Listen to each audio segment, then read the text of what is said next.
ایک عابد نے خدا کی زیارت کے لیے 40 دن کا چلہ کھینچا۔ دن کو روزہ رکھتا اور رات کو قیام کرتا تھا۔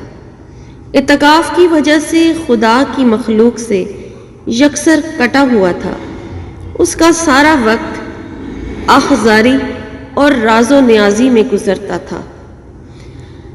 36ویں رات اس عابد نے ایک آواز سنی، شام 6 بجے تانبے کے بازار میں فلاں تانبے ساز کی دکان پر جاؤ اور خدا کی زیارت کرو۔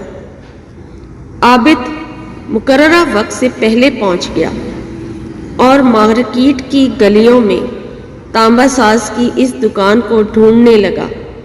وہ کہتا ہے، میں نے ایک بوڑھی عورت کو دیکھا جو تانبے کی دیگچی پکڑے ہوئے تھی اور اس پر تانبے ساز کو